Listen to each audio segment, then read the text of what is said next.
Hello and welcome to the Narc Alert, the channel where we look at YouTubers and others to see if they demonstrate any traits that fall within the spectrum of narcissistic personality disorder or NPD. These videos are for fun and entertainment purposes only, strictly my opinion, and remember, please don't send any snark to our possible narcs.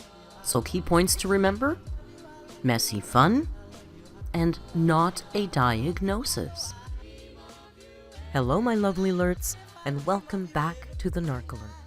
So the holidays are over, and we're all getting back into the swing of things, including our girl, Amberlynn Reed. Amber has been trying all kinds of things in an apparent grasp for more views, including a partial girlfriend reveal, clickbaity titles to her videos, and finally, a return to mukbangs.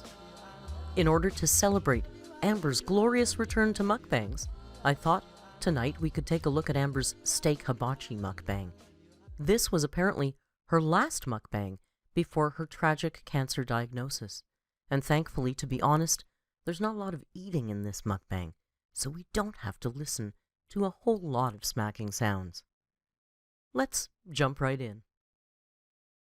Hey guys, so I just wanted to say that this is the last pre-recorded video I have. This is actually the video I filmed the night I went to the hospital.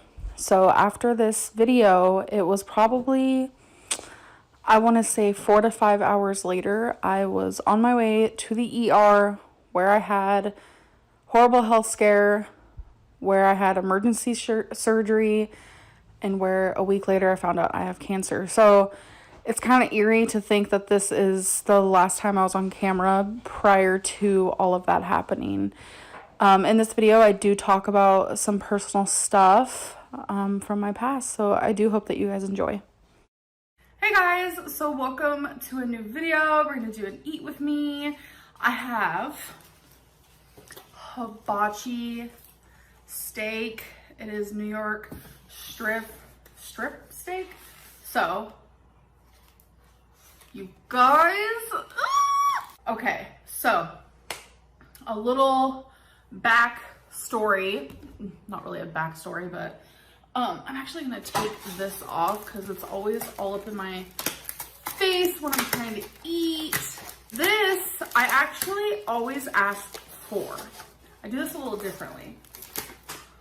For extra vegetables, because it usually doesn't come with broccoli and stuff like that, but mine does. I say no teriyaki sauce. I just prefer it it's kind of plain, not plain if you will, but Crystal's mom made pork chops, and for some reason I prefer my meat like super dry, so I didn't eat any. Now I need my protein. I made a dry chicken breast. That is just how I like it. It's a little plain, but I like it like that, like a lot. It's really good. I'm trying to set you guys up. Okay. And this is yum sauce. I don't know how they make it. I almost don't want to know. Usually people pour it on, but I dip mine. So that is what I will be doing.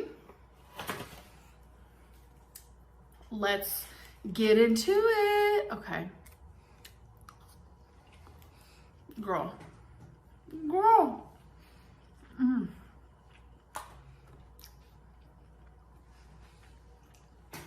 I'm starting in already with the moans and the groans that you guys don't like.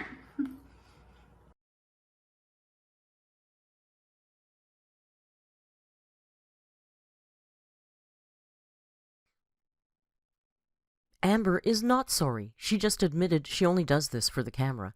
She is sorry if you don't like it. She will continue to foodgasm over a forkful of rice. Steak. Don't hate on me. I get mine well done. Not good. Wow. This is me. Mushroom. Rocket. And onion.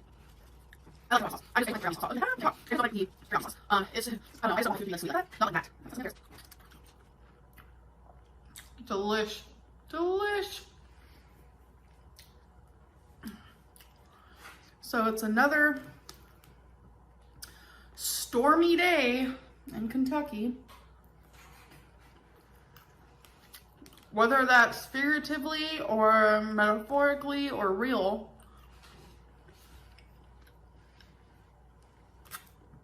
it stands for all of it. People with NPD want you to think they are intelligent and deep. Amber often uses words she doesn't understand. Figuratively and metaphorically are synonyms.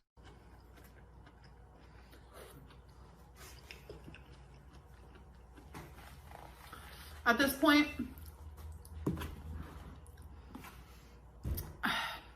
when it rains, it pours, you know? Oh, some of the things just going on in this world and, you know, our lives and everyone's lives.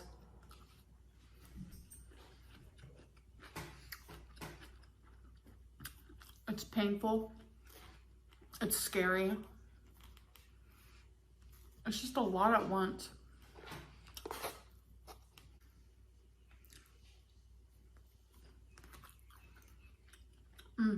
Veggies. She never misses a chance to tell us when she's eating a vegetable. In her thinking, this is healthy, and by proclaiming her love for veggies, she is healthy and not at all the girl she is accused of being. There's so much that I want to talk about, that I want to say, but it's just like not in my hands, you know? It wouldn't be appropriate if I was to talk about certain things. I try so hard to drink as much liquid as I can when I'm eating. Mainly because I get thirsty. This is weird, y'all, but listen. I am so thirsty when I eat, but if I'm not eating, I don't really drink anything. You guys, it's bad. I don't drink a lot of liquid in a day, and I have talked about this countless times. I'm drinking my water. It's my fourth one of these today. This holds 20 ounces. Where was I going with this? Oh yeah, you guys, I drank a gallon of water yesterday. I am so proud of myself. I'm like water intake, which I drink a lot more water than that. I'm doing like a gallon a day. So far today I'm drinking 2 of these. I want to talk about my water intake. I do try to drink 2 of these a day. Half of this is, this whole thing is half of a gallon, so 2 is a gallon, obviously. I just feel like drinking water is just making me feel better. Detail. So every day I would wake up, I would be motivated. I'd fill up this, which is half a gallon of water, which 2 of these is a full gallon, which is what I aim for.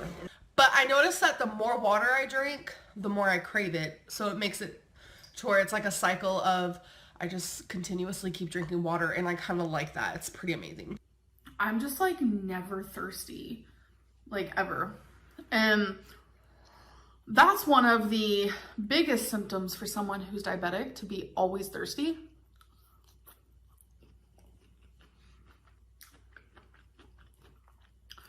Everyone always thinks I have diabetes because a few reasons. My knuckles and my weight. And the way that I eat. Well, take away all of that, and I'm surprised that I don't have diabetes because it runs in the family really bad. I don't think I have ever seen someone have such bad diabetes than my dad. Growing up, he was in a diabetic coma at one point. I've always seen him take shots of insulin in his stomach. I saw at a young age, he has this really bad ulcer on the bottom of his foot, and he still has it. And it's only gotten worse. He has been continuously hospitalized. They want to amputate his foot, and they've wanted to amputate his foot for over a decade, and way over a decade, and he just won't get it done. So, excuse me, sorry I burped.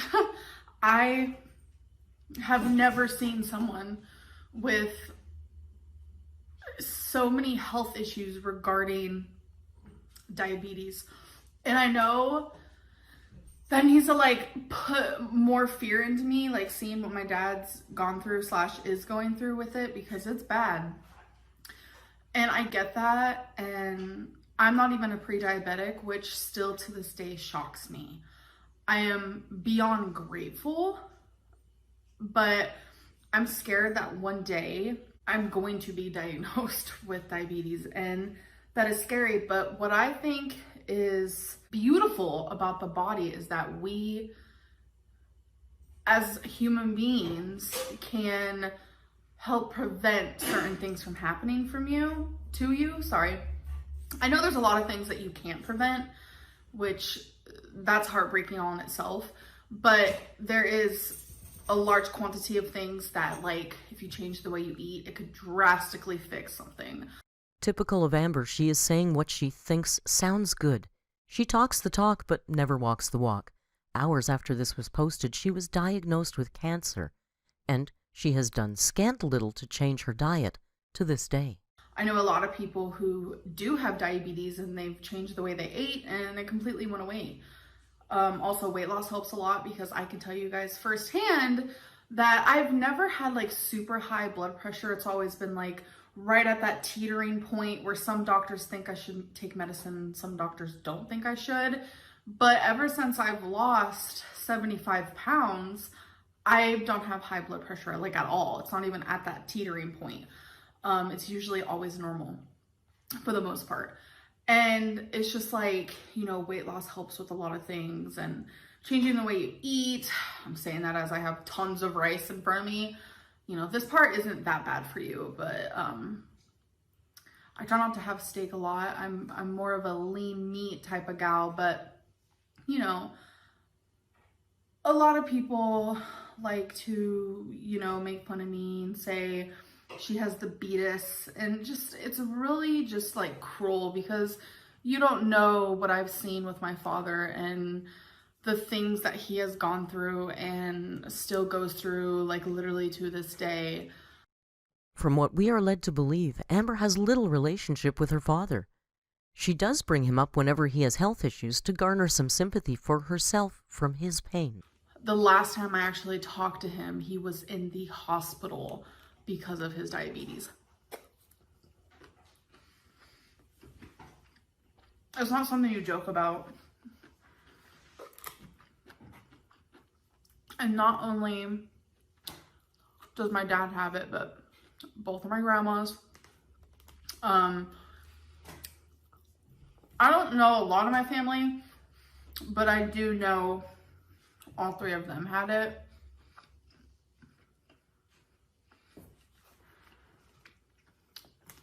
Here's a little factoid, actually, which is really, I wish I would have known this, okay? Story time. The closest person I have ever had in my family is my grandma Judy. She passed away when I was 12, 13, and it was earth-shattering. I have never been put in a position where I honestly felt like I could not live anymore.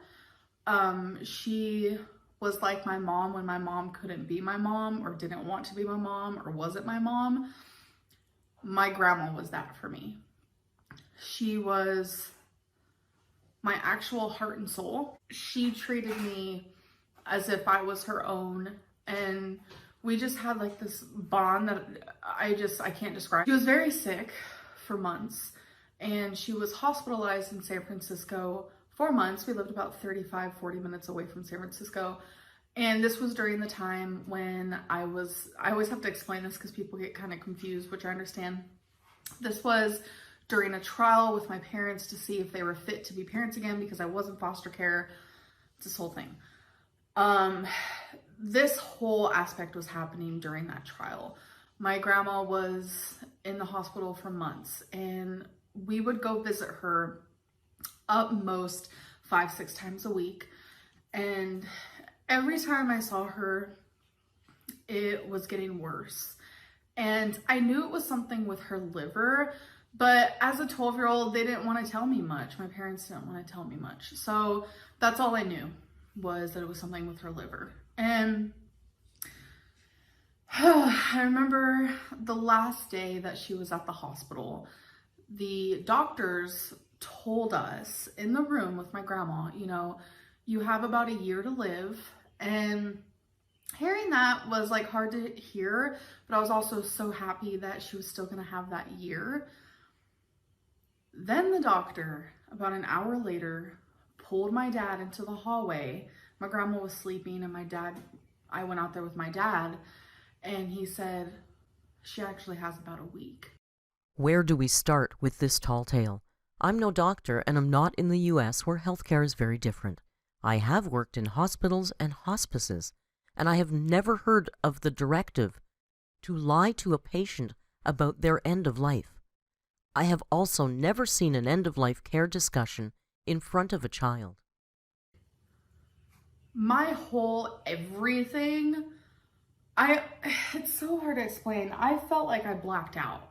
Obviously I didn't, but I felt like I did. And I just started bawling right in the hallway. And so they sent my grandma home that day, and she got to be on hospice. Why am I sharing this story? The next day I woke up and she was in a coma. My parents told me that hospice induced a coma. I think it was 2 nights after she was in a coma. I'm like shaking. I remember telling her it's okay, but everyone was sleeping and I was out there, and I just told her it's okay. And the next day I woke up and she wasn't there anymore. Like, her body was, but she wasn't. It was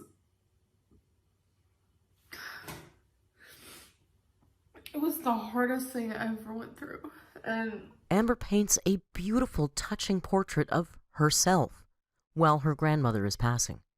It's about her pain. It's about how she, as a child alone, whispers, "It's okay," giving the kind woman permission to let go. It sounds like a book she read. I ended up missing a couple weeks of school after that because it was so painful. So painful. So, okay, first of all, her funeral, okay? It was beautiful. It feels so good to talk about this for some reason. And I actually wrote a poem for her funeral, and my mom read it out loud because I couldn't do it. I was an actual disgusting mess. Like, you guys have no idea. And the minute my mom started reading it, I lost it. I literally lost it. And it was, I don't know. I wish I still had the poem. My parents hung it on the wall in our home. And just like a good narcissist, Amber is in more pain and feels more than anyone else. She can't read her own poem. And of course, after the funeral, it's her poem that's hung on the wall and memorialized.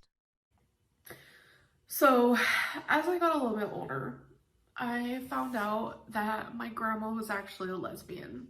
And I did not know that growing up because my dad was very against gays. Like, he was a homophobic person. And long story short, he is not that no more. I just want to make that clear. He's not that person. Very accepting of me and everyone else and who they choose to be or who they don't choose to be.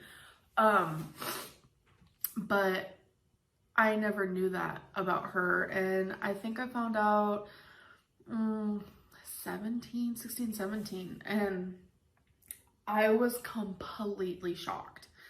But as I think about it now, like, it all makes sense. You know, she didn't look like a typical grandma, you know. Okay, Ageist Lynn, what does a typical grandma look like in this century? And I remember her best friend, her name was Carol, and she actually lived a little bit far away, so she would come and visit my grandma. Turns out they weren't best friends, they were kind of together. And it's just like, I wish more than anything my grandma was here so I could talk to her and be like, Grandma, I'm a lesbian too. You know, it's just like. I was expecting her to say I'd love to talk to her about what it was like for her to be gay in those days. But no, of course, it's all about her. Look, Grandma, I'm gay too. We bonded so much. And now it's like we still have that bond even as she's not here, you know? I think about her so much, and I'm 29 and she's been gone for so long. And there's so many things that remind me of her. I found out, I think 18, that she used to weigh 600 pounds, but she had weight loss surgery before I was even born. And I was just like, what? First of all, I didn't even know weight loss surgery was a thing at that age. I mean, at that time. And I think that's another reason why my mom, in the past, she would talk to me a lot about weight loss surgery, saying, you know, it works for your grandma, it could work for you, you know. So yeah, I think that's why I brought that up, because it's just like these little things that I found out about my grandma that I never even knew. And it's because for some reason my parents wanted to hide that stuff from me, but yet the stuff they chose to share with me was just not good. If you guys know stuff about my past, you kind of know what I'm talking about. And I actually recently, a month or two ago, I was talking to my aunt about my grandma, and then she ended up talking to my mom about my grandma as well. And I finally found out truly her cause of death. And this whole time I thought it was her liver, and it was like a liver damage thing. It turns out that it was actually hepatitis C, and I had no idea that she had hepatitis C. I honestly, I don't know if she knew. I think maybe she just found out. I don't know, honestly. But that was a complete shock to me. It really, really was. And I don't know. It is unclear why a diagnosis of hepatitis C would puzzle Dr. Lynn. Hep C can cause liver failure. Sadly, in her grandmother's case, it makes sense. Losing her was the worst thing in the world. And I was actually just talking to Becky about it. My grandma was cremated, and we were poor, so she didn't get this like beautiful urn. It was like this box, this plastic box, and they even had her birthday wrong on it. And my grandma's birthday is actually Halloween, but they put her birthday as October 30th instead of the 31st. I don't know. And I just thought that was kind of messed up, you know, obviously. So that frustrated me, and I was talking to Becky recently, and I was like, I wish I had my grandma's ashes, because I feel like out of anyone, I deserve them the most. And I know that sounds kind of like whatever, but I would cherish them the most. And I don't know where they are, you know, I have no idea. In true narcissistic form, Amber believes she alone deserves the ashes of her grandmother. She thinks she cherishes them more than anyone else. So much so, she has no idea where they are. And that hurts a lot. It sounds kind of weird, but I don't know if you can like transfer ashes like professionally, like at a funeral home or whatever, because I would pay for a new urn and just put her somewhere, you know. You know, sometimes you have like a lot on your chest and you don't even realize that you want to talk about it until it's like out there. I think that's currently what's happening right now. I want to believe that my grandma can hear me and feel me. But it's like, I just don't know if that's how life really works. Sometimes I feel like people just say that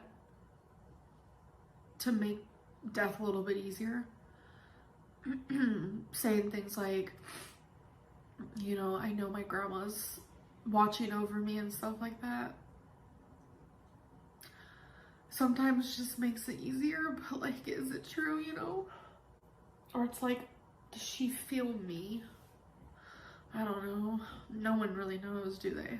But this was supposed to be a mukbang, yeah? I'm so sorry.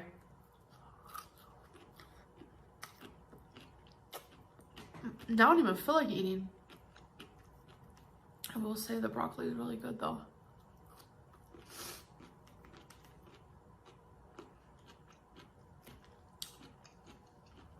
Oh, dang. I'm sorry, you guys. I think I'm just gonna save this for later. I'm sorry, you guys. What a fail of a mukbang. Oof, knowing I have to edit this. Oh God, that's gonna be hard. That's one thing about doing YouTube. When you talk about something so emotional and then afterwards, like, you feel better, you're glad you got it off your chest, you have to go back and watch that. So you can edit out whatever parts you want to edit out. Oh God. I hate that. I hate that so much, but Considering what she does leave in, we would love to see what gets cut out. Whether it's editing or makeup or filters, lashes or nails, her image is carefully cultivated. I mean, I guess it's worth it. You guys can know a little bit more about me and the person I love so dearly and miss every single day, you know? She was my heart / is my heart still. There are a lot of people who are Amber's heart. It must be crowded in there. Well, that was one sad mukbang, and little did she know how her life was about to change. It is sad. It made little difference. Thank you so much for watching. Don't forget to click like if you like, and maybe have a look at my brand new Patreon. The first episode of my new true crime podcast is up, and I will be releasing all future narc alerts early over there. See you at the live tomorrow, and until then, be kind, and hasta luego.